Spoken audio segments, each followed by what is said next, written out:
Hey everybody, in today's video we are going to show you how to make some of Domino's delicious side items. Domino's is selling more side items than ever before, and in fact most people think that our business is called Domino's Pizza, when in fact now it's just called Domino's because such a high percentage of our orders are our side items, and we know people have a lot of interest in that, so we're making today's video. Before we do that, I just want to say thank you to everybody. The last video we made less than a month ago was how to make a perfect pepperoni pizza in less than 30 seconds, and we thought, you know, 300 or so Domino's employees would see it. It would be great, but as of the time we're taping this, less than a month after we posted it, it's been 25,000 views, a couple hundred comments, and I just really appreciate it. One thing we weren't expecting is subscribers.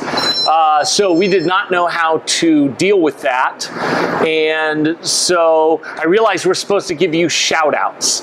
So I will say this, for everybody that subscribes to the channel, the 4 chains, if you make a comment on this video, you can just comment whatever shout out you would like, whether it's from your business or somebody personal or anything like that. As long as it's not inappropriate, we will give everybody a shout out. If you have already subscribed, go ahead and place comments as well. We'll give you guys a shout out.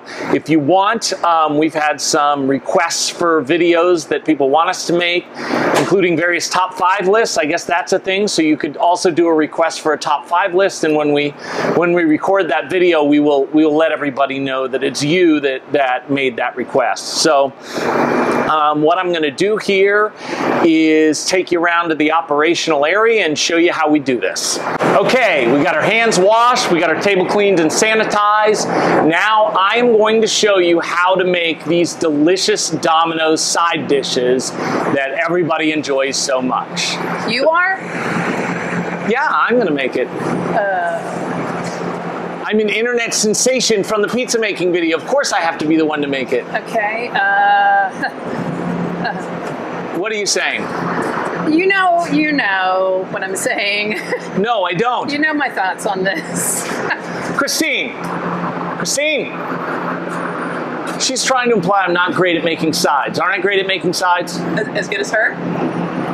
Yes, as good as her. Absolutely, boss. You are the best at making sides. For crying out loud. Okay, so today we're going to be talking about making some of the Domino's bread sides. And we're going to start with the twists and the bites. Parm bites and twists are either garlic twist, garlic parm twist, or cinna twist. So you need to gather your materials first. I've already washed my hands. My table is cleaned and sanitized already. And then I've got my pans with the mats inside, and then a 12 by 12 piece of parchment. And then I'm going to start by getting my pan dough. So,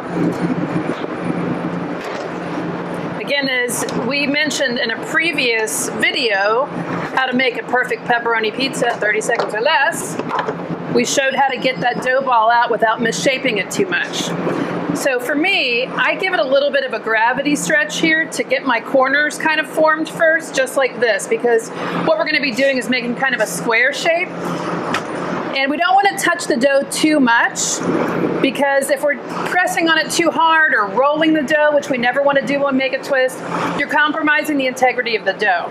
So we want to touch it as little as possible. But the 2 things at this point that are, I think, really important are getting the shape right, making sure that there's kind of a consistency in the thickness of the dough and the whole part. In other words, we don't want the corners to be thin and the middle to be too thick. We want it as consistent as we can get it. And then the other thing is that makes it really important in terms of how they turn out is you want to square off those corners. So little shout out to Tran in Seattle, who showed me this little trick, just kind of squared them off with your cutter like that.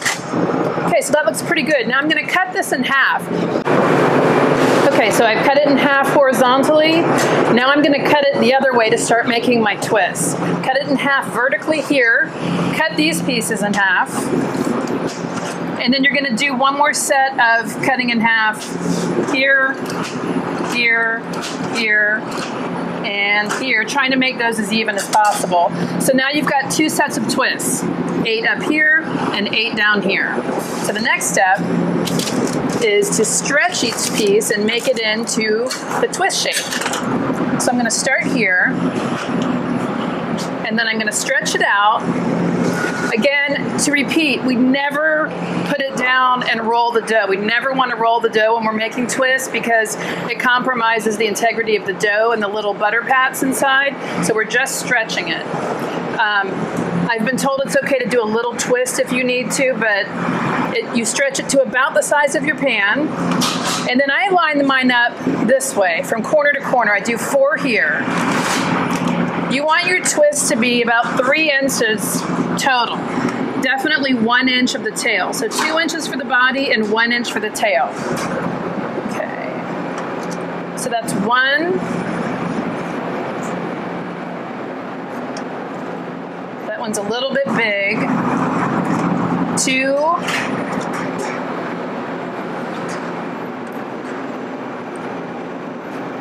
Three. Okay, so now I've finished all 8, and one thing I forgot to mention is you want to make sure that you definitely can put your finger inside each one there. Okay, so we've got all 8 ready to go. All we need to do is get a disc, cover them up, and pop them in the oven. So when you're putting them in the oven, you want to make sure, whether it's a pizza or any other food, and I'm talking loud because the oven's a little bit loud, you want to make sure that you place it in hooks, space, and then you're putting in the food. And the reason you're doing that is because you want to make sure it cooks evenly. Sometimes people load a little bit too close to the hooks and it doesn't bake as evenly that way. So we want to do hooks, space, and then you put in whatever it is that's going in the oven. Okay, so these twins are Cinna twists. So very similar to the other one, except it's Cinna Magic that goes on it. And what's yummy about Cinna twists is they always come with icing. Okay, now we're ready to make the parm bites. So I'm going to get my dough out of the tray here. I'm going to do a little gravity stretch to firm up my quarters, and I'm going to make sure when I do that my hands are flat, not curved. And the reason is, if you have your hands curved, then it's going to make more indentations in the dough that we don't want. So I'm pressing out just a little bit, making it to size, making sure that the entire dough patty is as consistent a thickness as I can get. Firm up my edges. Okay. So I've got my first cut here, and what I'm going to do is the same thing I did before when I did the twist, cut in half and half and half. You'll notice that every single cut I make is cutting something in half.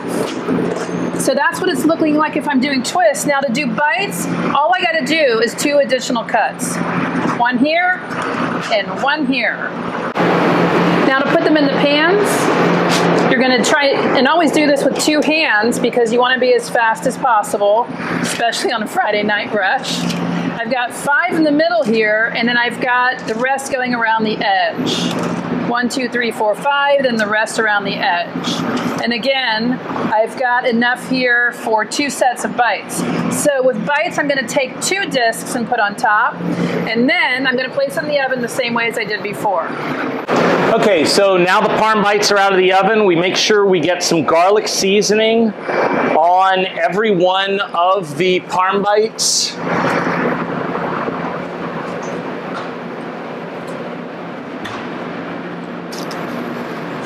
And then the Parmesan cheese, make sure it's evenly distributed. And I'd like to point out something here. There's plenty of Parmesan cheese. What there isn't is excessive of the garlic oil. Just enough to make it delicious, but not saturating the box. Another issue about prepping side dishes is the prep forecast. So what this is this tells us what we can expect to use in terms of twists, bites, pan pizzas, and stuffed cheesy bread. So the question is, how much should you prep? Now there is a lot of misconception about this. Some people feel that pan dough, things prepped with pan dough like twist bites or pans are automatically good for 4 hours. I've heard people think it's good for 6 hours. I've heard 8 hours. Generally, people tend to prep too much, and I'm going to tell you how you decide what to prep.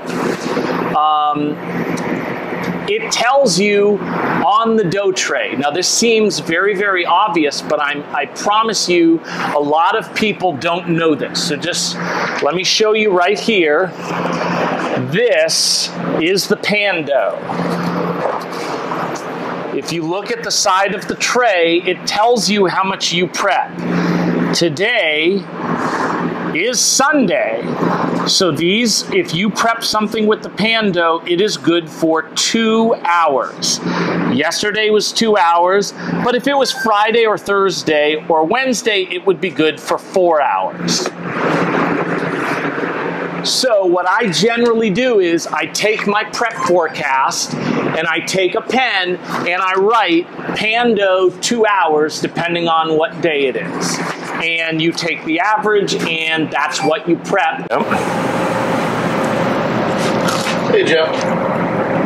Mark, that's my camera, bro. I know. That's kind of expensive. I wanted to ask you a question for once. Oh. Okay, that's fine. So what's the question? Do you do these videos just to get free Senate twists? No, dude, but I mean, they're going to go to waste. It's early afternoon. People, there's no orders for it. So You got some stuff on your face. I'm eating Senate twists. There's probably a little bit on my face, and, you know, it's no big deal. It's just barely noticeable. It's more than noticeable. You might want to clean that up some. Okay, Mark, I love you, and you are a great manager, but this smells like one of these deals where you want half these Senate sticks, and then you'll agree to delete the video. Yeah, I might be able to do that. I knew it. God darn it, Mark.